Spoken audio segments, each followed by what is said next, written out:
Bonjour à tous. Eh bien, on va continuer notre travail avec les spirales, les escargots ou les ronds pour les petits. Et là, j'ai été chercher plein de choses dans mon jardin pour fabriquer des escargots. Vous allez voir. Alors, pour ce travail, moi, j'ai pris une planche en bois. Mais peut-être, si vous n'en avez pas, vous prenez une feuille ou quelque chose, un plateau que vous allez pouvoir bouger. Alors, par contre, il faut que ce soit de la même couleur partout, une couleur unie pour que ce soit plus joli. Et dans mon jardin, j'ai été chercher plein de choses. J'ai trouvé ça. Vous reconnaissez ce que c'est? C'est des feuilles. Et avec ces feuilles, eh bien, je vais pouvoir faire une spirale. Alors, j'aurais pu rester dehors aussi. Vous pouvez très bien la faire par terre, votre spirale, hein.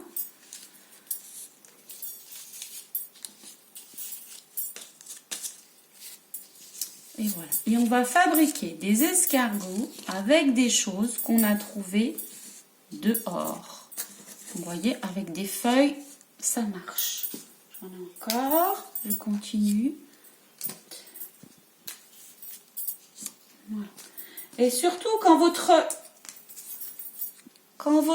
escargot, votre spirale, elle est terminée, eh bien, les papas et les mamans, il faut vraiment prendre une photo que de l'escargot, sans votre enfant, pour que moi, après, je puisse la mettre sur la chaîne YouTube. Dehors, j'ai trouvé autre chose aussi. Regardez, j'ai aussi trouvé des fleurs. Alors, moi, j'ai pris ces fleurs-là, mais si vous trouvez d'autres fleurs, ça marche aussi. C'est une fleur toute jaune qui s'appelle un pissenlit. Et je peux continuer à faire des jolies spirales avec mes pissenlits. Alors, à l'école, vous cueillez souvent des petites pâquerettes, hein. Là, il y en a plein des pâquerettes. Alors, je suis sûre que vous allez en trouver dans votre jardin et que vous pourrez me faire ça.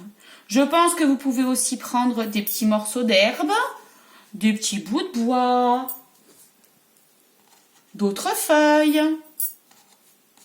Alors, vous ramassez pas les fleurs que votre maman ou votre papa il a plantées, hein. Vous demandez bien à vos papas et vos mamans avant de ramasser les fleurs, hein.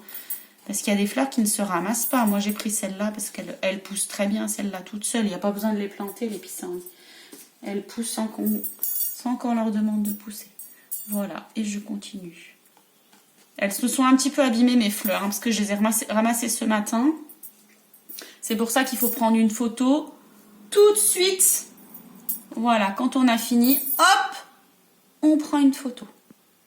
Et puis, si jamais, vraiment, vous avez qu'un tout petit jardin où il n'y a même pas de fleurs, où il y a très peu de feuilles, ce qui marche bien, c'est les petits cailloux, regardez. Alors, vous allez vite vous promener un petit peu dehors, parce que vous avez le droit d'aller vous promener, mais pas longtemps, et autour de chez vous, et vous ramassez des petits cailloux. Et avec les petits cailloux, alors là, on peut en faire une géante qui va faire plusieurs tours. Alors, vous pouvez ramasser des gros cailloux et puis vous mettre par terre dans le jardin. Et comme ça, vous en ferez une immense de spirale.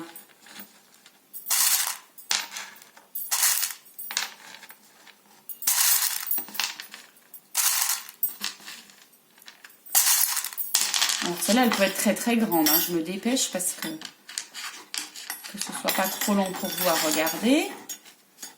Voilà. Et surtout après, les papas-mamans, vous n'oubliez pas de prendre une photo que de l'œuvre sans votre enfant, s'il vous plaît. Alors voilà, vous avez compris, votre travail pour la prochaine fois, c'est d'aller dans le jardin, de ramasser des feuilles, des fleurs, des petits bouts de bois, des petits cailloux, des gros cailloux, de vous installer quelque part, soit sur une table, soit par terre, hein, ça marche très très bien par terre, de me faire l'escargot ou la spirale la plus grande pour les moyens. Pour les petits, vous vous souvenez, vous faites des ronds, vous, parce que vous êtes chez les petits. Les papas, mamans, quand c'est terminé, vous prenez une photographie et vous me l'envoyez pour que je puisse mettre tout ça sur la chaîne YouTube et que nous découvrions ensemble la semaine prochaine vos œuvres d'art.